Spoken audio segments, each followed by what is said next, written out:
I'm honored to introduce you to Tony Russa.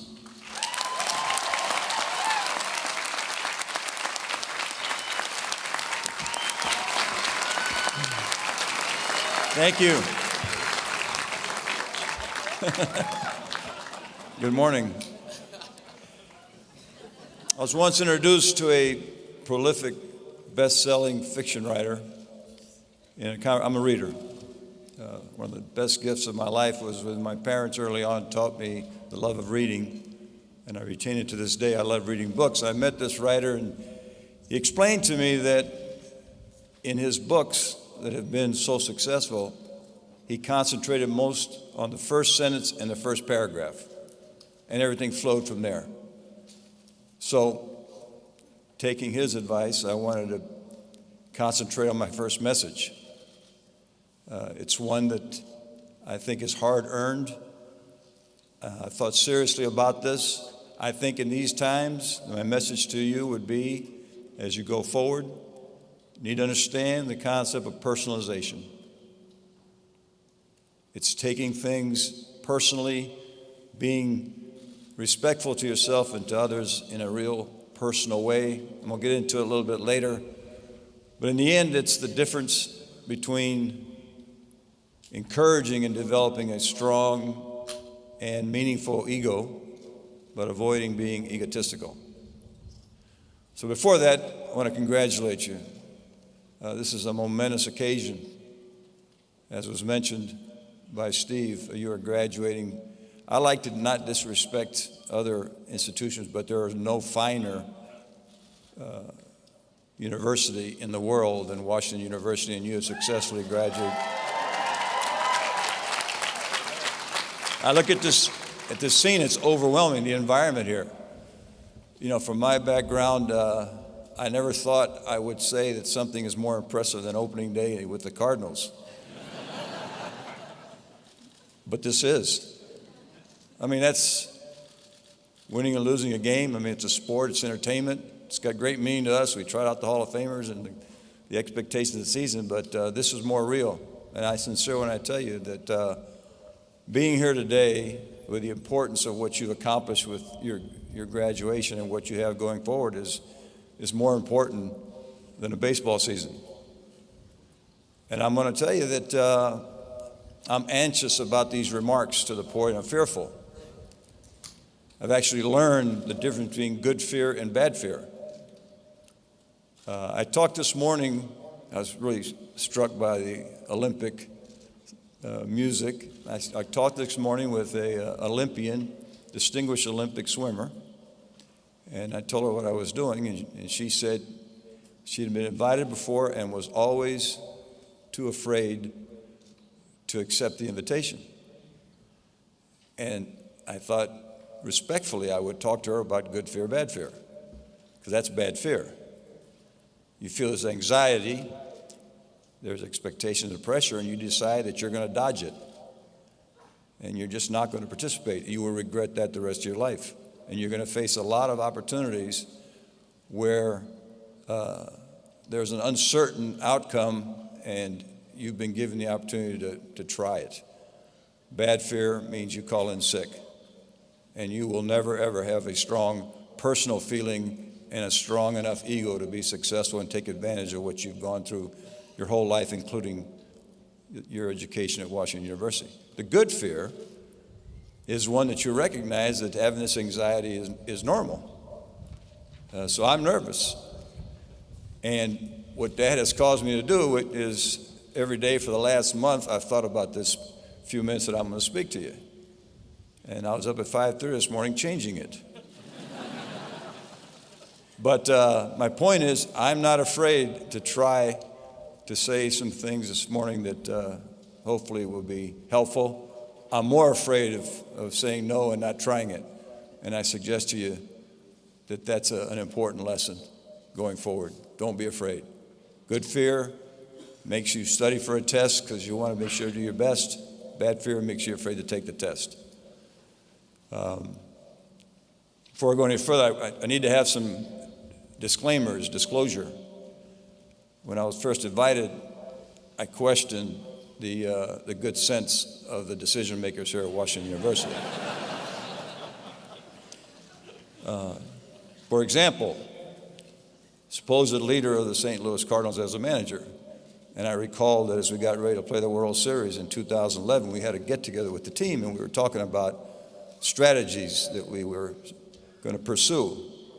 And, we talked about let's play good defense, let's play hard every day, execute, and all this stuff. And right there at the end, one of our major leaders, Matt Holliday, stood up and he says, "Don't forget the strategy we've talked about privately all season long." And I was, "What is that?" And he says, "Let's get so far ahead that Tony can't mess it up." They thought I would be slighted by that. But I can remember my first job as a manager. I was introduced to the fans this way. The farm director said, "If you've heard that the worst players make the best manager, this young man's got a chance to be an outstanding manager." That night, I had a decision to make about protecting a one-run lead, and I brought in a reliever. He gets up 2-run and we lose. When the farm director walked in later on, I'm wondering about the quality of my decision. And he tells me, "You may have been a better player than I thought you were." If that's not bad enough, that I really appreciate Mark barely mentioning my playing career. It was less than mediocre. I played for Dick Williams, a Hall of Famer in Oakland, and several times he says, "Don't bother to bring your glove and bat. You're not going to play. We won't use you. Just bring your pom-poms and be a good cheerleader. And if you have to play, just use somebody else's bat and glove because it's really not going to help you." So through all that, I am a stubborn, persistent, trying to do right kind of person, and I suggest that kind of stubbornness is something that I'm sure that you have embraced to get to this moment. I think the essence of personalization is to start with, you personalize your feelings about yourself. The thing I said about having an ego. Personalizing is about respect, trust, and caring. You ought to act in a way that you earn your own respect. Don't ever fool yourself. You want to trust that you're doing your best. You're not going to fool yourself. You're going to care about what you represent and what people think of you. And then you translate that into the people that you work with. Respect, trust, and care. It occurs to me that, I've talked to our teams about this for a long time now. There was this title in a song that Dennis DeYoung wrote for Styx. It's the best of times, the worst of times. Let's take the other one. I hate the word worst, but these are the toughest times. What do I mean by that? For all of you, things used to be simpler. Now there's a lot of distractions. When you go forward, values that used to be automatic are not. You have people who just look at you as a Washington University graduate, be envious. They haven't paid the price that you paid. They will try to, in terms of study and effort.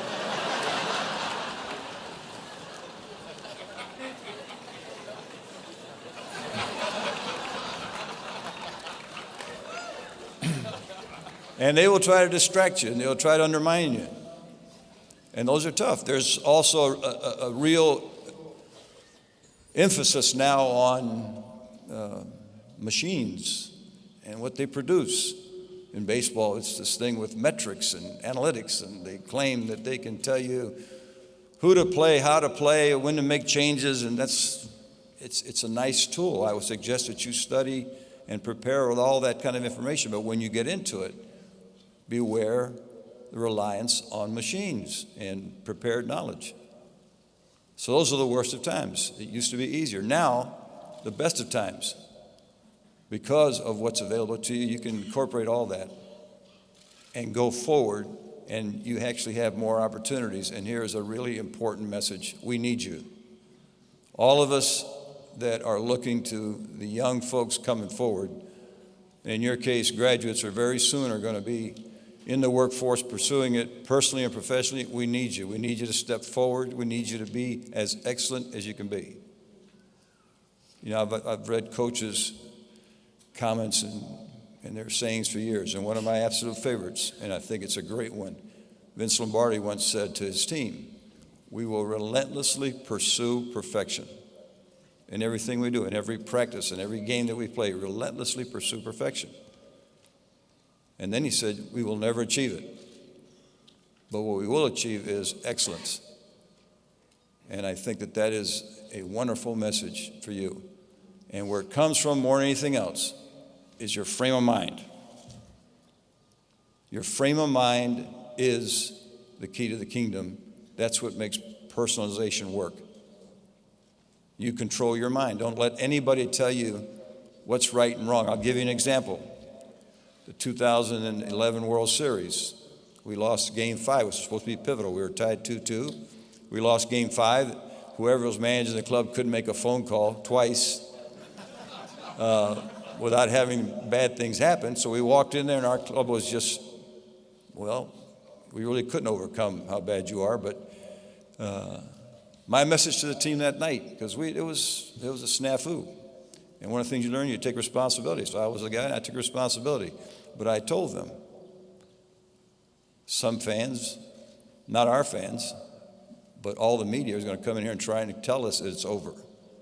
We control our minds. I say we're going to go back to St. Louis, and we are going to find a way to win 2 games.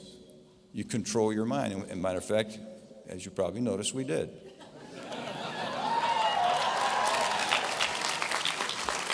Frame of mind. I think I was invited here because a lot of you experienced that historic comeback in 2011, and you wonder how we did it. Yeah, we had talent. We did it with frame of mind more than anything. Our team came together in a respectful, trusting, caring way. Our guts were outstanding. We refused to give in, refused to give up. It's exactly the message that you need to take forward. Communication is critical. I'm going to give you a couple quick ones because it's always critical to communicate, and sometimes you have to be candid. Sometimes you have to be careful. I'll give you a candid conversation. We had well, I guess it's had, but since he's retired as well, but Chris Carpenter, you all know him, one of the great warriors of our time as far as a competitive pitcher. The number one guy on the staff went out there to take charge, and he was going to be the guy that led us to victory. And this day, he's struggling. I mean, he just can't get anybody out, and the balls keep going into gaps, and our outfielders are chasing it, and they're playing cutoffs and relays for about 4 or 5 innings. Finally, our pitching coach, Dave Duncan, it's time to get him. You know, woke me up. Oh, wait a minute. Yeah, okay. You go get him. He says, no, you're the manager. You go tell Carpenter. So the ball's in the gap, and he had his back to the dugout, and I walk out there, and he gets the bat. You know, he's not happy. Turns around, and he sees me, and he says, what are you doing here? I said, well, Chris, you're having a tough time. I've come to get you. I'm going to take you out. He says, why? I'm not tired. I said, but our outfielders are.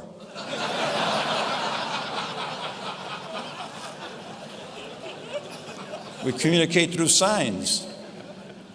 Sometimes we communicate through signs. So you put on a sign, and it'd be a little bit tricky. You would rub your arms, and you would take off the sign. It was our takeoff sign. We had a player one time that kept running when he's not supposed to be running, didn't have the sign. So one day I finally accosted him. I said, man, what are you doing? He says, what do you mean what I'm doing? I said, you're not taking the signs. The heck I'm not. The heck you are. He said, what are they giving me? I said, they're going right there. And it's just our takeoff sign. He says, that's what I'm doing. I'm taking off. So what's the lesson there? The lesson is be careful with your communication. It's really critical. What they hear is not what you're thinking, and you understand what I'm trying to say. But more than anything, you start, and in the middle you mention, and you come back. A frame of mind, the personalizing, you'll overcome adversity. You get a toughness to move forward. You become exactly what you want to become. So we're all challenging you. Take this opportunity. Take this preparation. There's a bad old saying that says you're only as good as your last sale or your last success. That's BS. You're only as good as your next one. So my strong suggestion is that all weekend with your family and your friends, enjoy this moment. You earned it. And on Monday, turn the page and go out and be the personal and professional leaders that we need so badly. Good luck.